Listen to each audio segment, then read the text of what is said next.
Hello and welcome to the Clean Futures Application Support webinar. Thank you so much for joining us. I'm going to take you through the agenda for the rest of the webinar. Can we go on to the next slide, please? So during this webinar, we're going to go over the Clean Futures program. I'll dive into the Clean Futures challenges, and we'll hear from Coventry University around the support and the facilities there. We'll then have a demo of the application portal. I'll talk a bit more about the program itself, and then there'll be a chance to ask questions and get them answered hopefully after that. We're now going to go into a short video.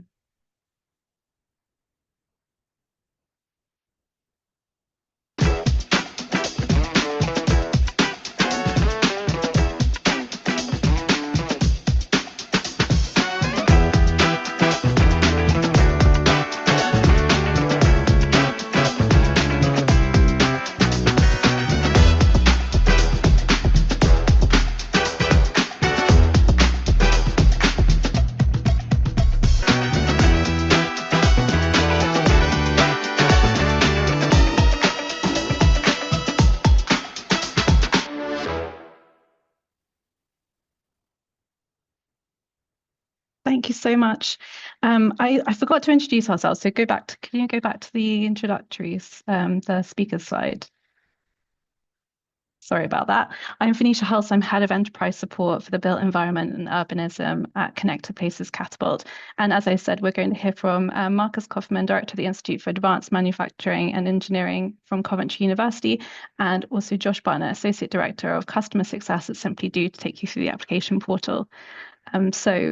Just seen a short video, but who are we at Connected Place Catapult? For those of you who don't know, we're the UK's Innovation Accelerator for cities, transport and place leadership. Next slide, please. We are one of 9 innovation centres, part of the Catapult network set up by Innovate UK, with over 40 locations across the UK, each with our own specialism. So we are Connected Places Catapult. There's also Digital Catapult, High Value Manufacturing Catapult, and Energy Systems Catapult, to name but a few. And we're focusing on transport, the built environment, and places. Next slide, please. So what does that mean in practice? We work across transport, so across aviation and airports, maritime, rail and stations, and highways and infrastructure. So rail, this program falls under rail, our Clean Futures program. We've also got our integrated infrastructure and place leadership side. So our sister program for the West Midlands Innovation Accelerator Diatomic falls part of that, both strong West Midlands programs that we work across. Next slide, please. And what are we bringing to our accelerator program? So we have technical market expertise that we use to combine with our ecosystem of SMEs, as well as public policy makers, commercial partners, and funding opportunities. Next slide, please. So on to the program itself. So next slide, please.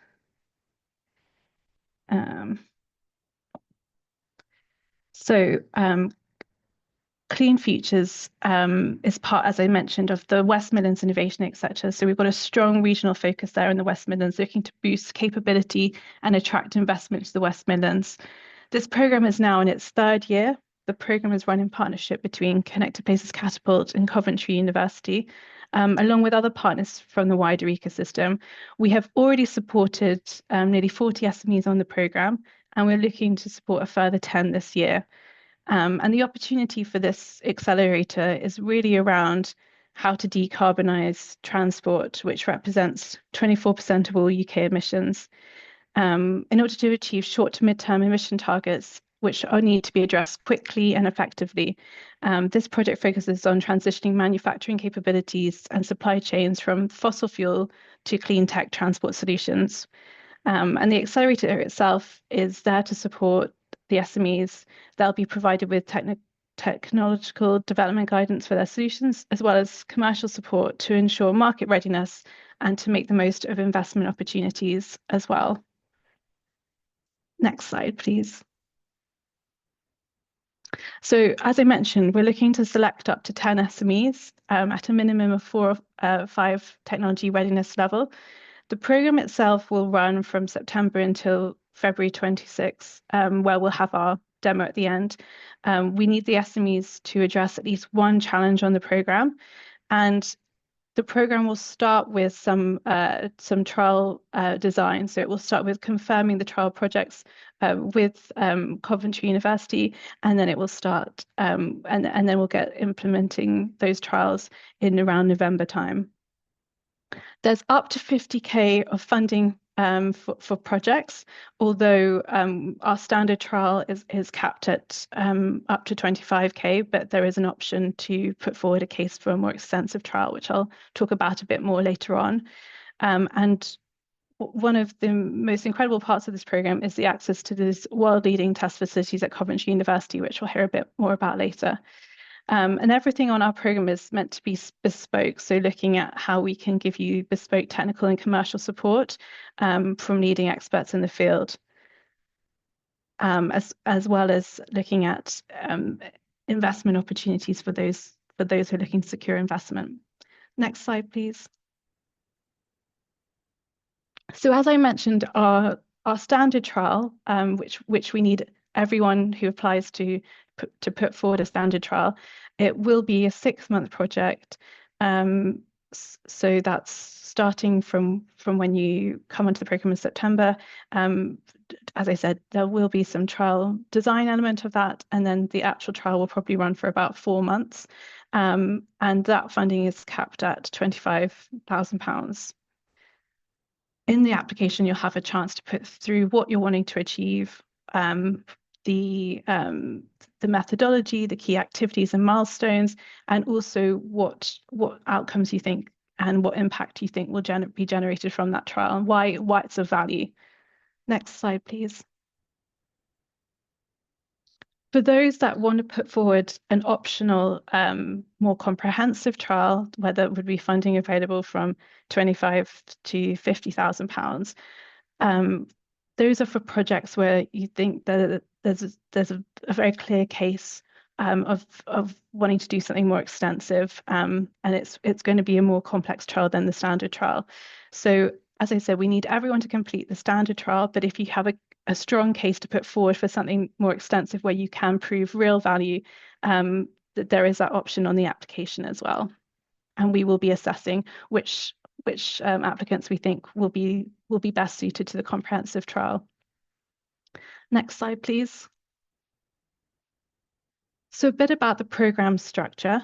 So applications are open until the 6th of July. We'll then get into the assessment phase, and I'm going to go through all the different steps of that shortly.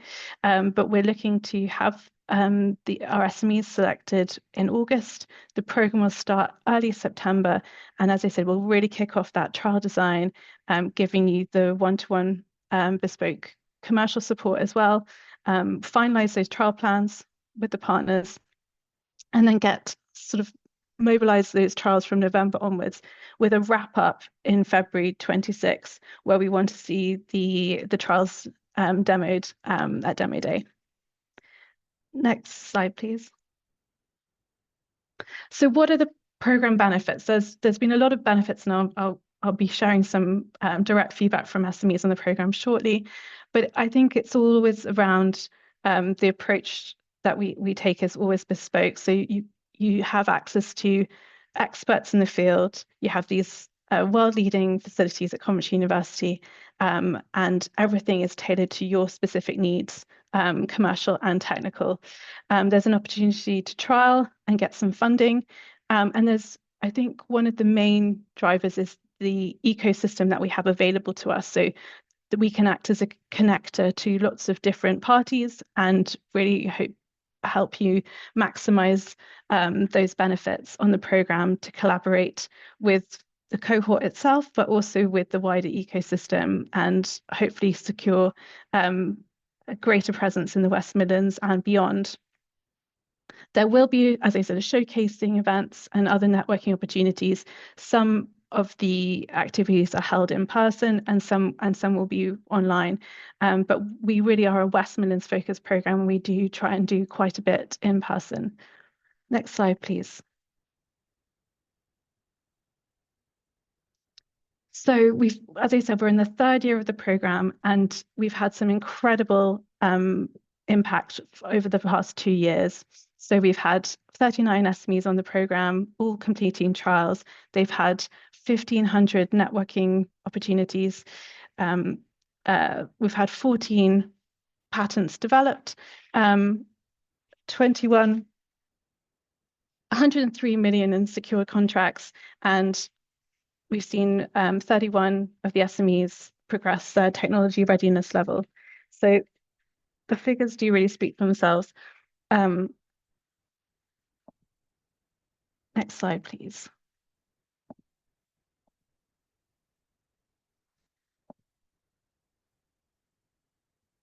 Sorry, I'm having a bit of a problem with my camera.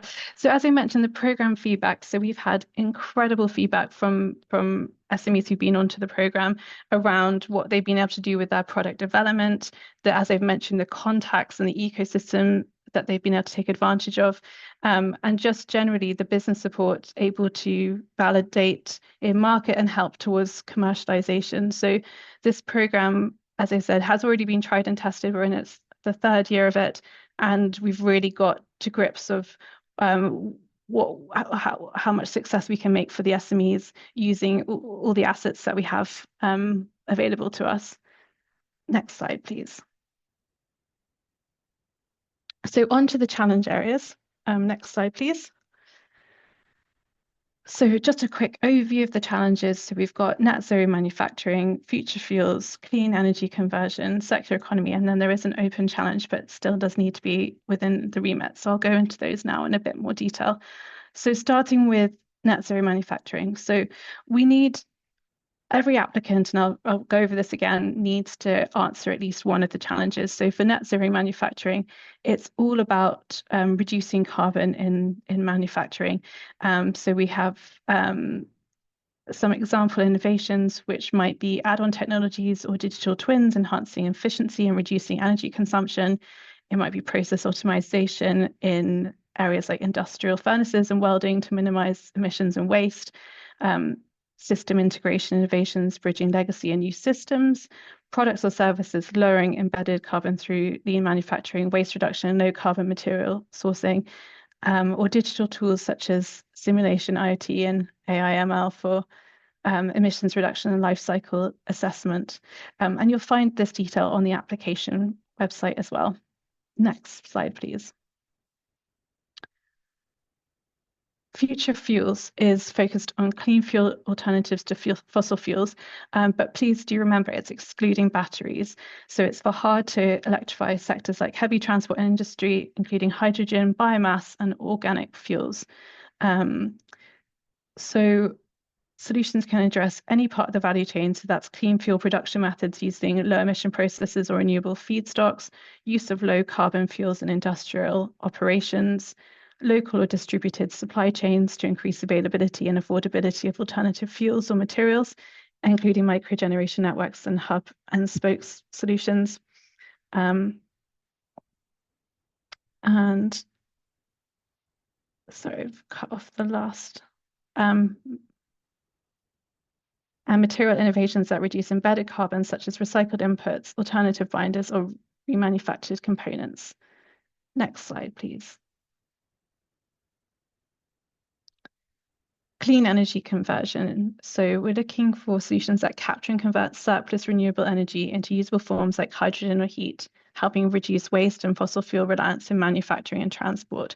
So we know this is a huge area of opportunity. Up to £1 billion of clean energy is wasted annually. So just a reminder, battery solutions are not in scope, but relevant solutions might be around converting surplus power into hydrogen or heat, on-site systems to use clean energy in manufacturing, grid balancing tech to match use to peak generation, thermal or mechanical energy storage, distributed energy management systems, clear energy retention, utilization target required. Next slide, please. circular economy. So this is really around technologies that reduce waste and increase reuse or recycling of materials across the manufacturing life cycle, improving sustainability and cutting costs. So that it's about looking across the full product life cycle, design for reuse or disassembly, recovery of valuable materials from waste streams, substituting virgin materials in transport manufacturing, tracking and traceability tools, for example, digital twins, and there should be a strong environmental and economic case. Next slide, please. And we have finally our open challenge, which if your innovation doesn't fit quite into one of the other 4 challenge areas, but it still supports clean growth and net zero goals in transport and manufacturing, this is where to apply to. So we're looking for bold ideas with strong West Midlands impact and alignment with Coventry University's expertise. So it must support sustainable transport or clean manufacturing. So it can't be anything. It does need to fall within that remit. And there needs to be a strong alignment with West Midlands growth, net zero goals, and the Coventry University expertise, especially in transport or manufacturing. And that's ideal for cross-sectoral novel ideas that drive regional innovation. Next slide, please. Handing over to Marcus, thank you.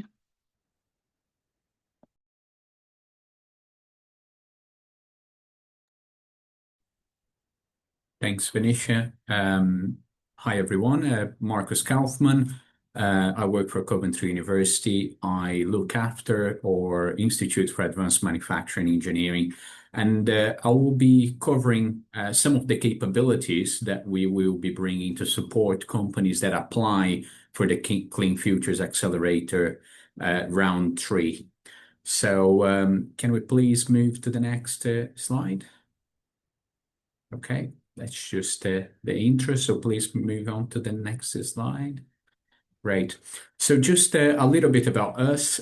So the Institute for Advanced Manufacturing Engineering at Coventry University is what we call a translational center, meaning our goal here is to take fundamental research and the equipment and capabilities that we have in our research center for manufacturing and materials and translate that into support of applications that industrial partners would have to those fundamental knowledge areas and pieces of equipment. So we are actually slightly different from your traditional university in the sense that we, instead of inviting industrial partners to our main campus, what we actually done is we established back in 2014 a piece of our campus from Coventry University inside a manufacturing site here in Coventry. So we call this model or faculty on the factory floor. So what we have is about 4,000 square meters of classrooms where we teach some of our undergraduate and master degrees, but we also host our research facilities where we spent around £20 million in setting up labs and capabilities aimed at helping innovators to accelerate their development of products and processes. So the way in which we configure our facilities and our research groups is into 7 main areas. Very often in projects, we pull from different areas to support each project. So what you see on the tiles on the right-hand side of that slide is a very brief summary of each of our research teams that I will be going into a little bit more detail next. But just to give you an overview, we have around 40 staff members across our 7 teams. Some of our staff members, particularly those on leadership position, they are academics that also had an industrial background. Like myself, I spent 15 years in automotive industry before coming back to academia.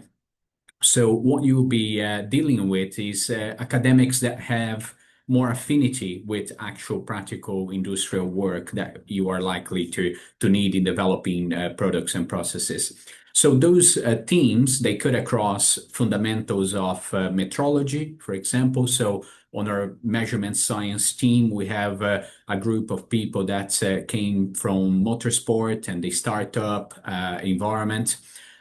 We have functional materials and chemistry, which again is a team that comes from electronics, manufacturing background. We have a structural integrity and non-destructive testing team that is very much used to material characterization and material testing, fatigue analysis. We have a team on lasers and joining that work in past projects at the European level across additive manufacturing, welding and joining of cells for EVs, material development that have particular surface engineering needs and challenges. So a good level of applied knowledge there. We then have a team in sustainable manufacturing whose expertise is around analyzing products and process from an emissions profile point of view and helping our collaborators to identify ways in which you can improve your sustainability, but also improve your competitive advantage at the same time. And then we have a team focused on manufacturing, digital manufacturing and digital engineering. And that team is specialized in looking at ways in which digital systems can help you from designing and testing the product in a virtual world, all the way to commissioning a factory or designing a factory to help you raise finances, to help you scale up. So there is a range of capabilities there. And the one in the middle that is kind of in the middle on purpose because it's the glue between the other teams. We have a research group on technology and innovation management whose expertise is more around the innovation cycle, how to help you progress with your technology readiness level and manufacturing readiness level, identify key milestones on your product and process development, and then how to help you formulate a plan. So across all those 7 teams, as I said, we have the resources in the team, the people and the knowledge that we bring in, but also each of those groups have access to our lab facilities and capabilities that we have installed across Coventry University. So the next few slides is really to give you a taster of what those capabilities and facilities are. If you are interested in that, I would very much welcome you to get in touch with us, come and visit our facility and have a discussion about any ideas that you have for your application. We would love to help you firm those ideas before your application. So that's an open invitation there for anyone who wants to come and have a look at equipment, meet some of the academic leads in each of those groups. You're more than welcome to come and talk to us.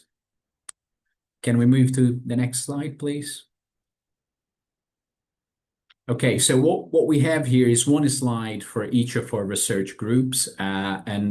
Given that this is a Clean Futures Innovation Accelerator, we will start with sustainable manufacturing, which esteems sustainable manufacturing, but also includes sustainable materials and a number of different sub areas there. But in terms of our core capabilities and knowledge, I think the key areas that we would like to emphasize for this program is the sustainable investment assurance model that we have, which is a kind of multifaceted model that we use to identify opportunities for improvement and performance across your product and your processes. So the way that works is a very pragmatic approach to looking at sustainability from a systematic point of view, and then thinking what are the low-hanging fruits for your product or facility that you have, and how can you bring some new technology to help you improve your competitive advantage in offering transport solutions. So some examples of projects that we have on that include, manufacturing of components that go into electric vehicles or electric trains, for example, where we were able to make some interventions into the factories where those products are produced that reduce the carbon emission. Very often that reduce the energy consumption as well, which has a direct impact on your cost basis, which improve your competitiveness when it comes to negotiating pricing with potential customers. Another area of keen interest from our team is heat and fuel systems. So this is really around looking at energy intensive processes and how we can try to harvest wasted heat um, and improve the efficiency of some of those heat systems that you have. We also have advanced manufacturing systems and pilot facilities to demonstrate certain technologies here. So we have a heat and fuels lab, we have a furnace lab, we have, as I mentioned before, on our digital manufacturing engineering team, we work closely with the sustainable manufacturing team to simulate as well interventions that you could make and evaluate the economic and the sustainable environmental benefits that you may gain. And then finally, we do work on material selection and production models for performance and production constraint mapping. We look at alternatives, material and manufacturing symbiosis across the supply chain is something of high interest for our group as well. So as I say, those are just some key areas that we are interested in. There is a lot of work going on at the moment in terms of remanufacturing and circularity of components, systems and subsystems into transport solutions that we are working on, and we are very keen to look at any startup company or SME in the West Midlands that is interested in considering those factors up front in their planning phase. So I think that's enough. We'll have a Q&A later. If you have any questions, I'm happy to cover those. If we move on, please, to the next slide. So this research area, manufacturing metrology, is really fundamental to developing new products and new processes. What you see there is just a sample of the equipment that we have in our labs. So we have a state-of-the-art manufacturing material lab where we can measure and qualify some of the products and components. We can help with prototype making and quality assurance on those. But even more importantly than the physical instruments that we have, the know-how of that team is absolutely critical on the development of products that can be manufactured at scale and quality level that you would need to offer solutions for transport systems. So from helping you with geometrical dimensioning and tolerances all the way to selecting equipment and measurement system that you would deploy in your product development and manufacturing production, we have excellence in terms of the capability that team can offer. Very often is a very popular group in terms of supporting with new product and new process design. If we move on to the next slide, please. The next area is laser processing. So we just have a couple of our capabilities there. You see some very nice videos for wettability and characterization kit. But we also have some nanostructuring and surface structuring capability on site. The pictures you see on the right-hand side in there, they are some of our laser facilities. So we have over £2.5 million in terms of laser capability, different laser power and wavelengths and technologies deployed in there, from microstructuring all the way to welding and laser cutting and marking and cleaning.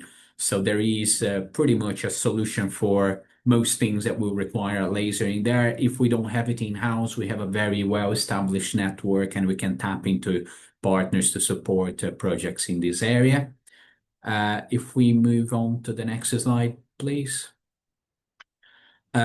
Structural integrity and non-destructive testing. So some of our core capabilities there cut across fatigue and fracture analysis, residual stress analysis. We do some work on the synchrotron facilities and X-ray facilities. We do work on material microstructuring, NDT, as the name says.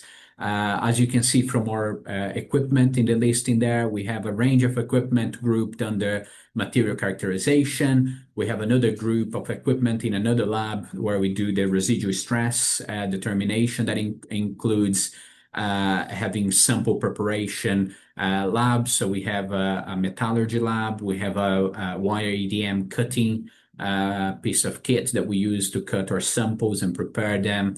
And obviously, we rely also on our metrology facilities for analysis of those samples. We have a material testing lab with a very wide load range, but also temperature range. Apology for my light going off in the room. I think it's automatic. And then finally, we have a range of non-destructive testing equipment from sensors that we develop to measure things like vibration, acoustic emissions, and a number of different things. So really, a range of material characterization and testing equipment in there.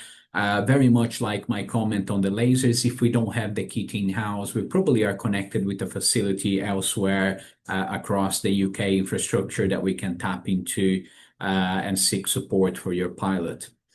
If we move on to the next slide, please.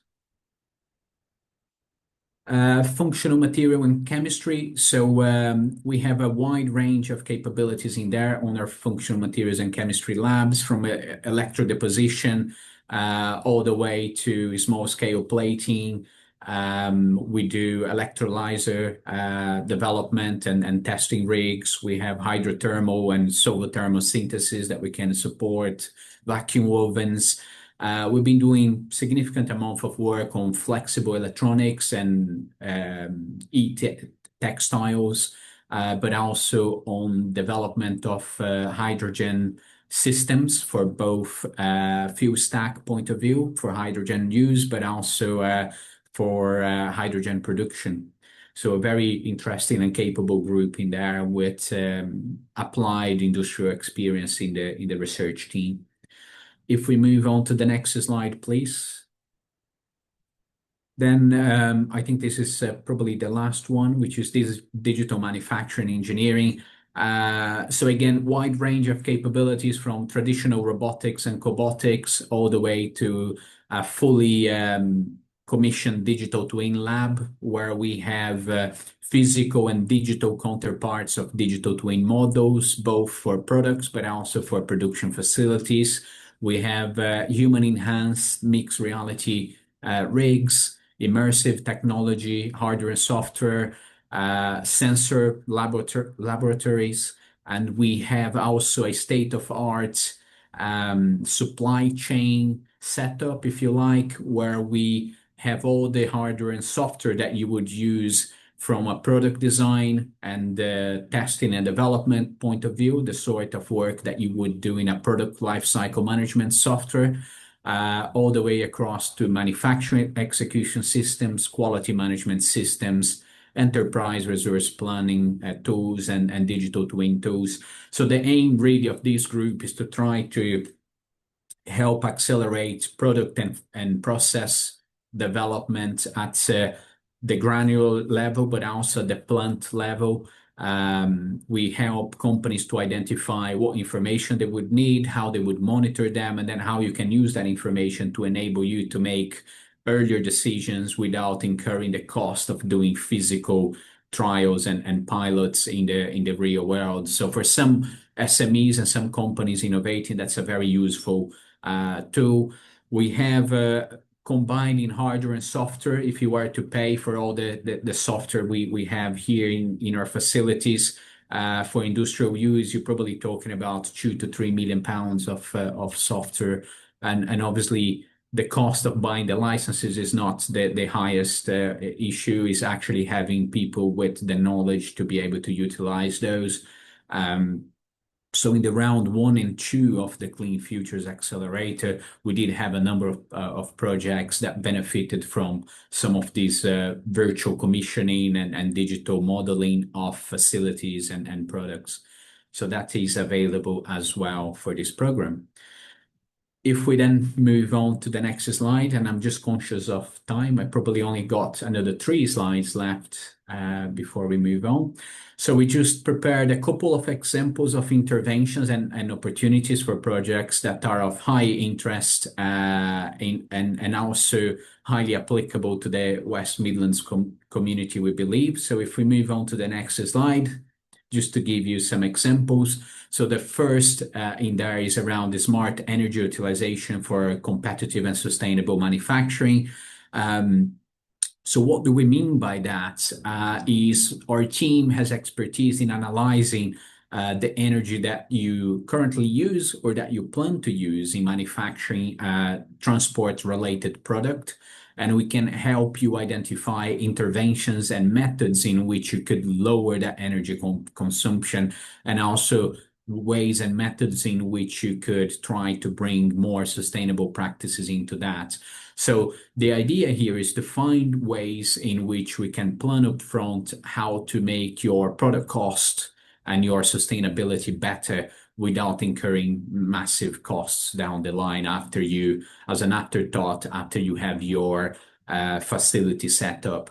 So those potential interventions might involve things like different ways of scheduling your production, different ways to do energy storage on site, different ways to account for your carbon emissions, and different ways to account for the cost related to that, particularly with the upcoming regulation on carbon tariffs that might be applied across Europe and further afield. And then we also have a range of autonomous system monitoring and AI systems that could help you monitor your energy needs and proactively make suggestions as to what you can do in your current or future facility.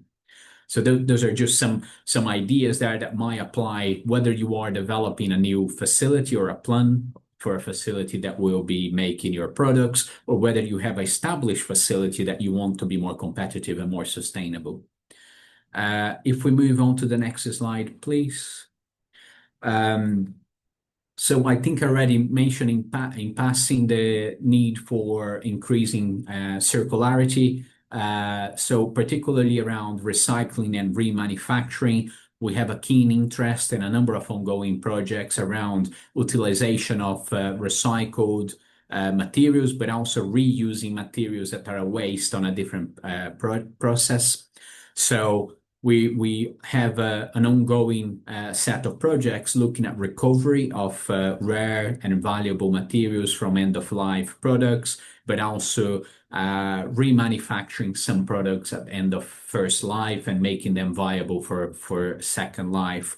So things that we very often talk about are things like batteries in electric vehicles, but also rare earth magnets, for example, used in motors, and so many other rare and expensive single source materials that we might be able to reuse here in the UK without the need to import them again from single source countries such as regions in Africa and China. So potential intervention and methods that we are looking at there include bespoke recycled material feed development and processes related to that, identification and reuse of identification and development of reuse opportunities across the supply chain in the West Midlands. Really, we're talking about industry symbiosis there, trying to look at waste that can be reused elsewhere. That includes waste of heat and other byproducts of your process, but also materials waste. Alternative methods of developing economy of scales and savings. So that might mean things like having shared facilities and processes so that we can maximize utilization of manufacturing equipment, distributed manufacturing methods.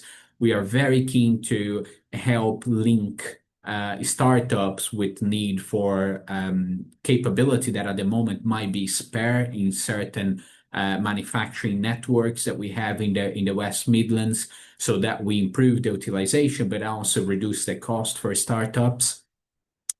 And then I already mentioned the industrial symbiosis there. So very, very interesting area for development. At the moment, at European Union level, this is a key area of activity. There is a number of Horizon programs that are running at the end of this year and early next year that are focused on improving remanufacturability of transport systems and components. And this might be an opportunity to set you up as a potential applicant to some of those larger funded programs at European level.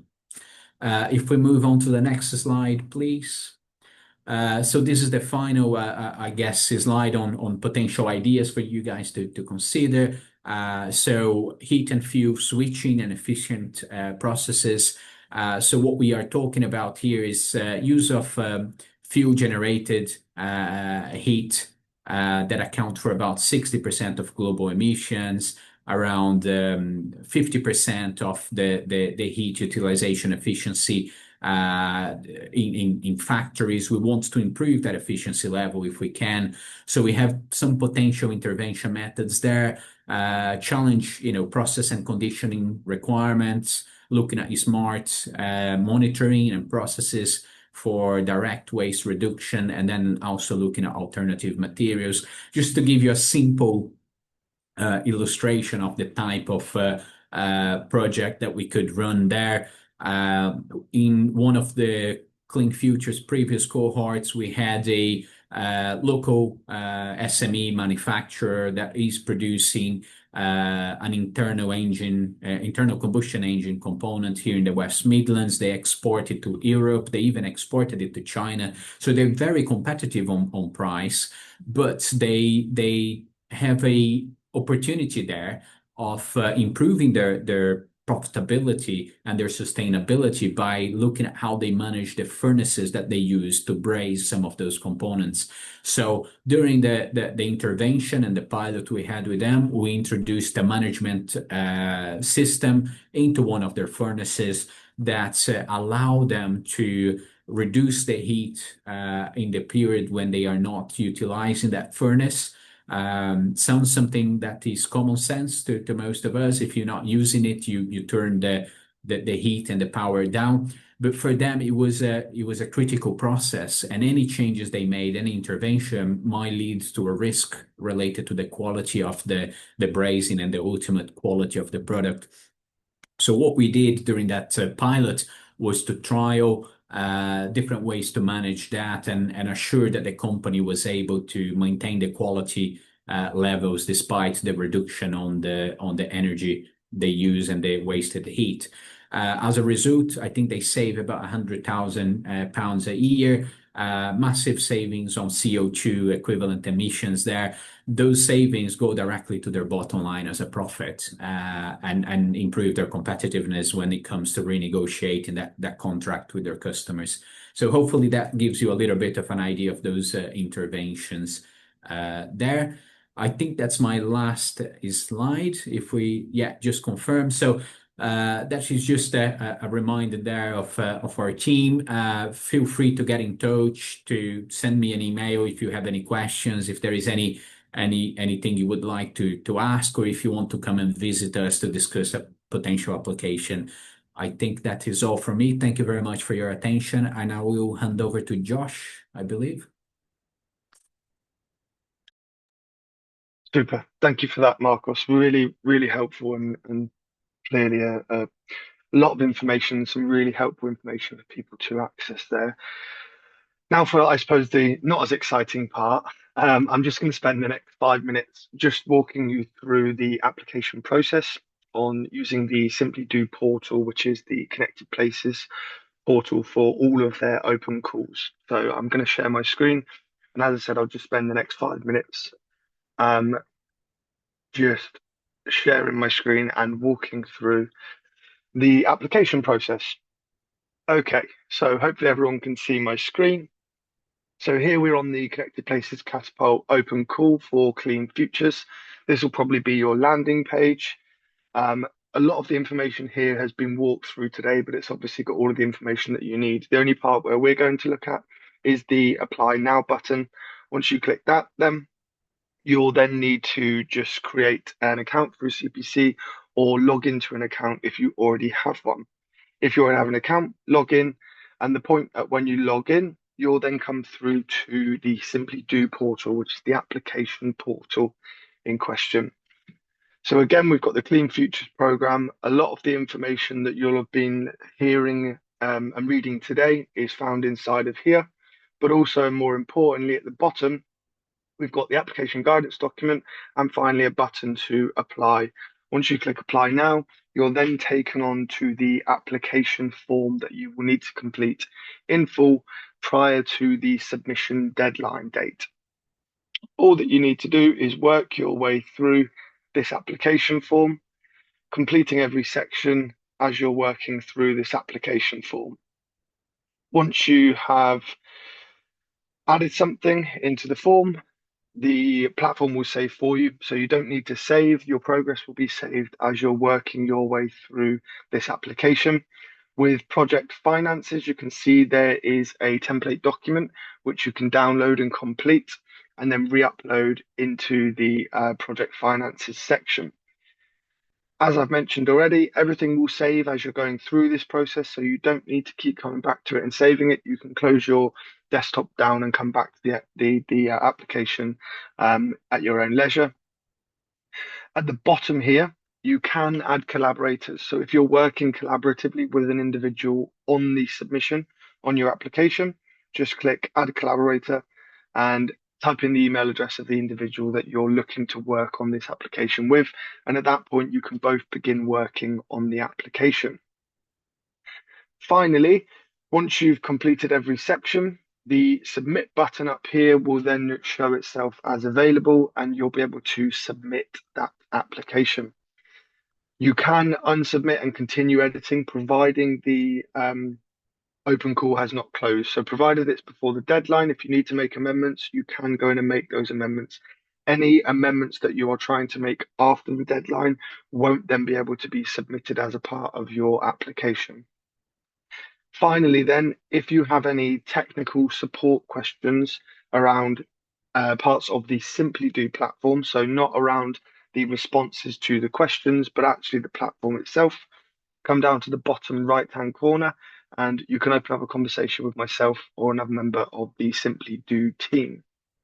I'm just going to stop sharing my screen now, but happy to take any questions. But otherwise, I'll pass back over to, I believe, Benicia now.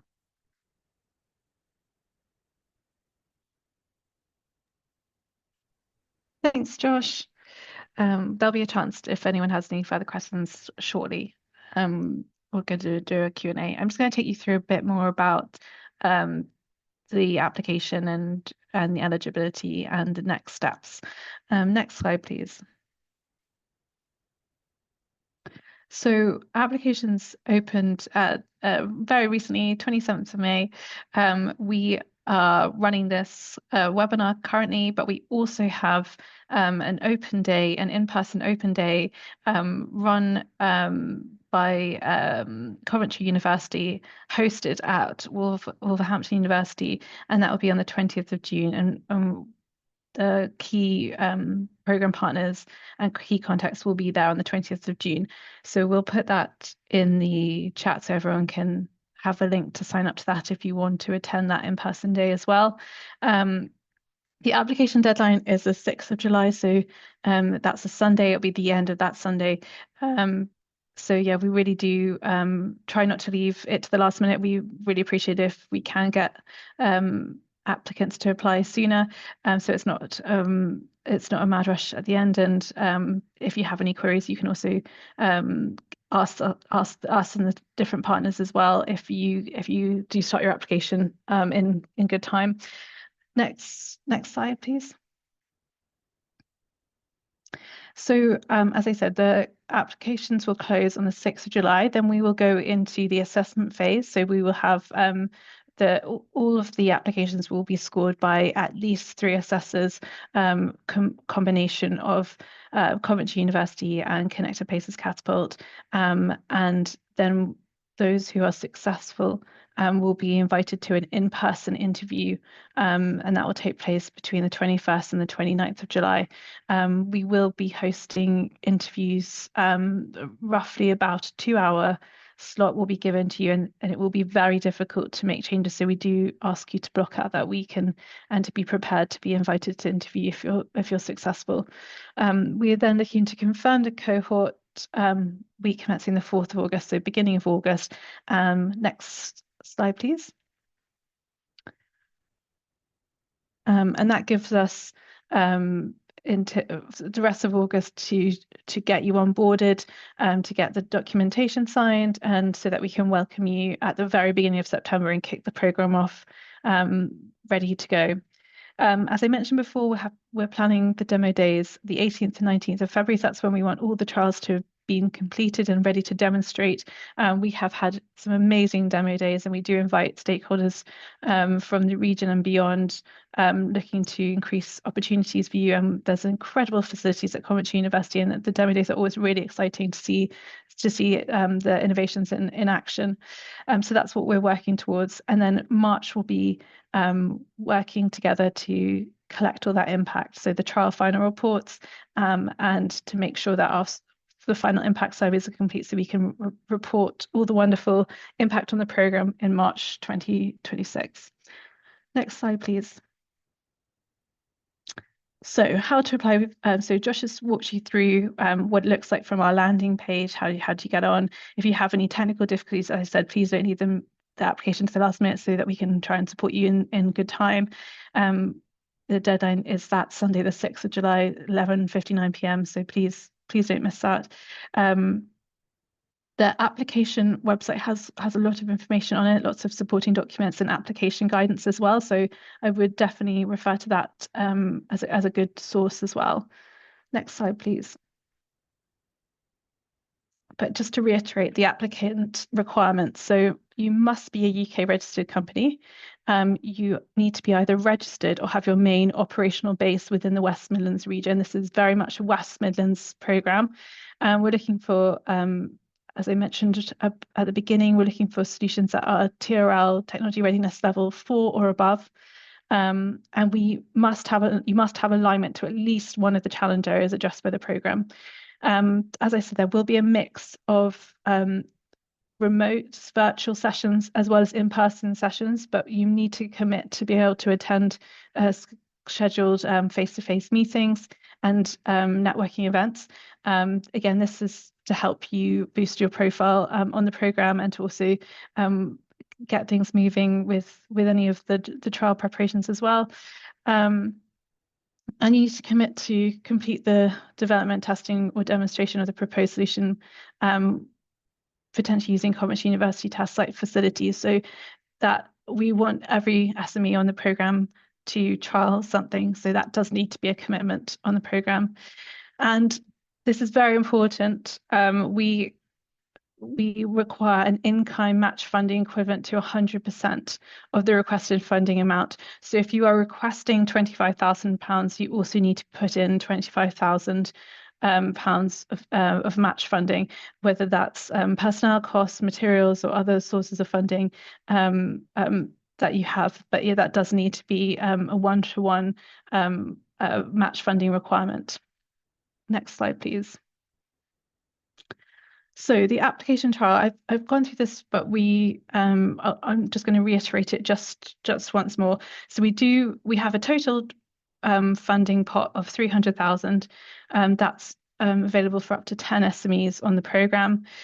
We want every applicant to complete a submission for the standard trial, which is compulsory, but there is an optional additional submission available for comprehensive trial, where if you think you have a very good case and can demonstrate a very impactful, more comprehensive trial, then we would suggest you put that forward, and we will be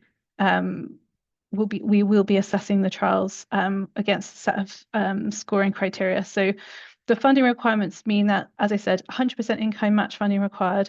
So if you do go for a comprehensive trial and you are successful in that, and that would be the maximum limit of £50,000, that means you need to also provide match funding of £50,000. So something to bear in mind there. You need to be able to provide a breakdown of your match contributions, and all funding must directly support technical delivery and trial outcomes. So it must be relevant to this project. The assessment and selection. So all applicants are assessed based on their standard trial. Comprehensive trials considered as alternatives as appropriate, and final selection will prioritize alignment with the program goals. Next slide, please. So here is a link to scan that will take you up to the opportunity page, but we can also put that into the chat as well. Next slide. Sorry, I'll give you one more, maybe one more second. But yeah, as I said, we'll put it in the chat as well. Okay, thank you very much. Next slide. So the selection process. So as I said, we have a diverse panel of experts, at least 3 assessors in application scoring and shortlisting. And then there will be in-person interviews the 21st to the 29th of July. That will be a technical and commercial assessment. So you'll be asked about your technology and trial plan for the Clean Futures programme, and you will be asked to prepare slides and present as part of the interviews. We will then go into a final deliberation and selection session. And as I said, look to welcome SMEs onto the programme. You should be notified week commencing the 4th of August. Next slide, please. So scoring for of the applications is split as shown here. So the trial plan and program fit are both 25%, and your solution and your commercial, your business model traction and investment readiness is at 20%, and then your team is scored at 10%. There's more guidance on the scoring and the general application questions, as I said, in the application guidance, which is found on the opportunity page. Next slide, please. Right, I think we're a couple of minutes ahead, but if you have any questions, I did see one in the chat, but if you have any questions and would like to ask them now, now's a good chance. But if you think of anything after time, we'll also be available to answer any queries on email or calls if needed. So I think we've had one around the can I invite Marcus and Josh to come on in case there's questions related to both of you? Thank you. So there's quite a few questions here around the trial. I think some of them have been answered hopefully by, I think this question came in quite early, so if hopefully some of your queries have already been answered. But so we're looking the difference between cost and total budget. So I've just gone through that of the trial cost needs to include 50% match funding from each applicant. The trial plan. So when you are invited onto the programme, you will enter into a pre-commercial procurement. So you have a pilot service agreement between Connected Places Capital, and that will detail the pilot project that you're going to be doing. And from then onwards, that can include your as soon as you've signed that agreement, that can include from the start of the programme. The trial costs could be included in that. So I think that can include some parts of the planning as well. So the planning phase and the getting ready to mobilize the trials as well. How and where will the trial be carried out? Marcus, would you like to answer that one? Yeah, sure. I think that sounds like a very lawyer answer to give, but the answer is depends, depending on the trial and what is scoped in the trial. So If your trial involves some activity in our labs, then it's likely that part of it, at least, will be carried out at Coventry University. But also, we had partners that had the trials entirely taking place at their own facilities. So it all depends on how we scope that trial. Um, during the first 2 months of the project, if you like.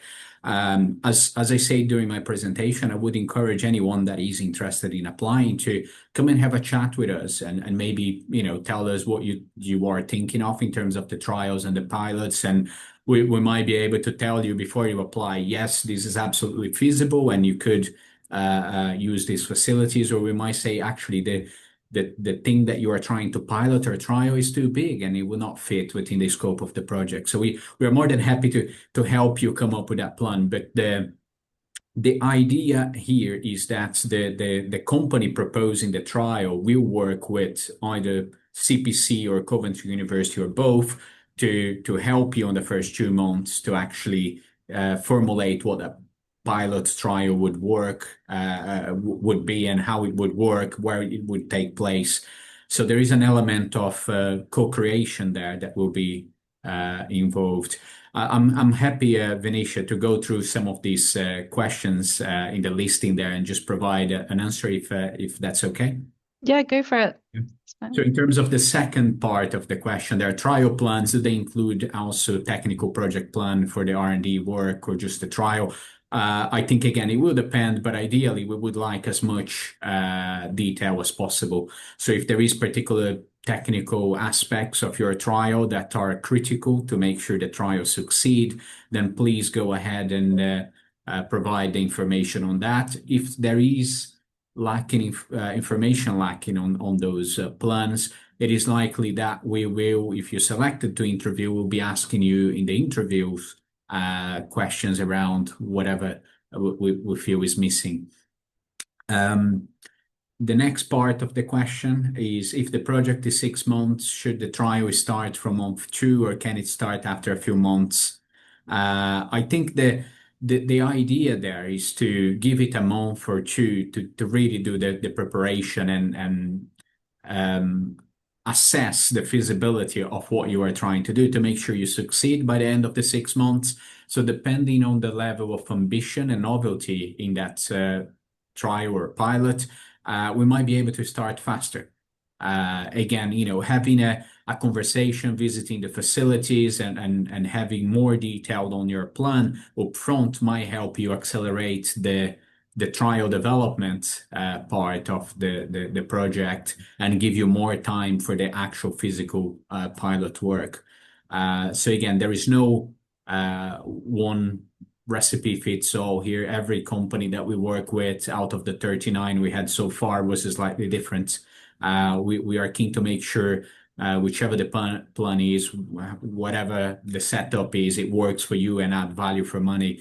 Because in the end of the day, you'll be match funding this. It has to be a business decision in terms of what you do.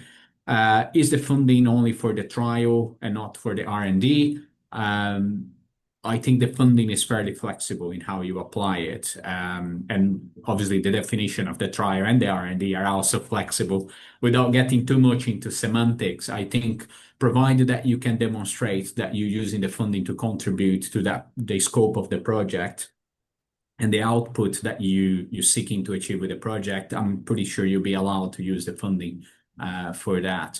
So we had everything from buying sample materials to paying third parties to provide services, all the way to spending the money internally within an organization to dedicate resources to the project. So I think pretty much, anything is fair game, provided that is within the scope of the objective of your proposal and obviously within the rules of the funding.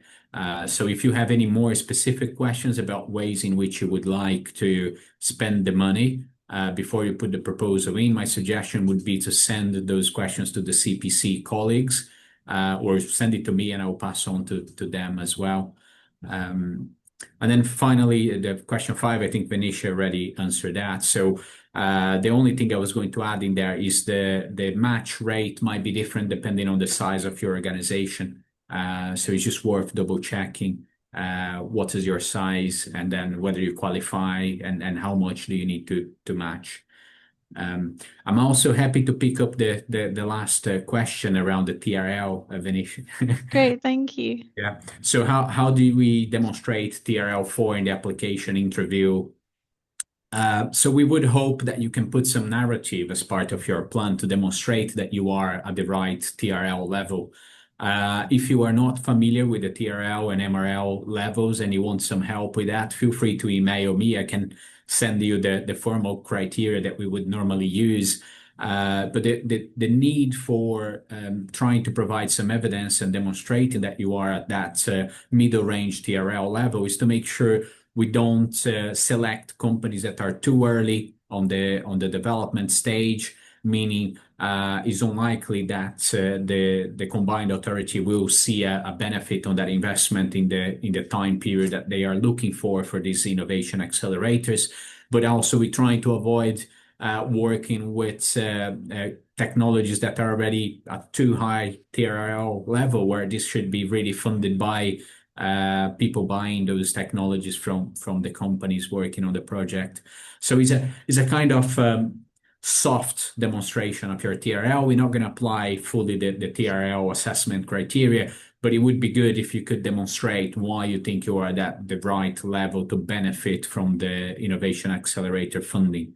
As I said before, if you have any questions, email me, and I'm more than happy to cover any TRL, MRL questions that you might have. Thank you, Marcos. Does anyone else have any further questions? Otherwise, as I said, we've got our contact details up if anyone does. So if any, think that's all the questions now. So Harriet is the main point of contact for the Accelerator program, but she is on annual leave, and I'm covering for her at the moment. So feel free to email to email me in the interim. You may have also been talking to our scouting team, and as Josh and Marcos said, if you have any specific questions to them, either on the application portal or on the process of the program itself and the trialing itself at Coventry, please do get in touch. We have got that the open day that would be great if people signed up to. That's at Wolverhampton University, hosted by Coventry University. So I'll make sure that goes into the chat now, and we can get everyone signed up. That would be great. Just put that to everyone. And put that in. And yes, as I said, Marcus, you had something else you wanted to. Oh, I was just going to add, Venetia, that on the open day, we'll have more opportunities to have one-to-one discussions with companies and the wider network that will be attending the day as well about potential projects and helping you formulate your proposals. It goes without saying that there will be breakfast and light lunch as well on the day. So it's really an informal session. The aim of the session is to meet and greet and talk about potential ideas for developing proposals. Thank you. I don't seem to be able to put it into the chat, I'm afraid, but we will make sure that it's linked when we send this out as well. So, and it's on, yeah, will all be sent through this recording, and also the link to the slides as well. So, as I said, if there's any more queries, you know where to come to. And thank you so much for joining us today. Really appreciate your interest in the program. It is an absolutely incredible program. We're so proud to be a part of it. We really hope you will join us as well. Thank you very much, everyone. Thanks, everyone. Thanks all. Take care.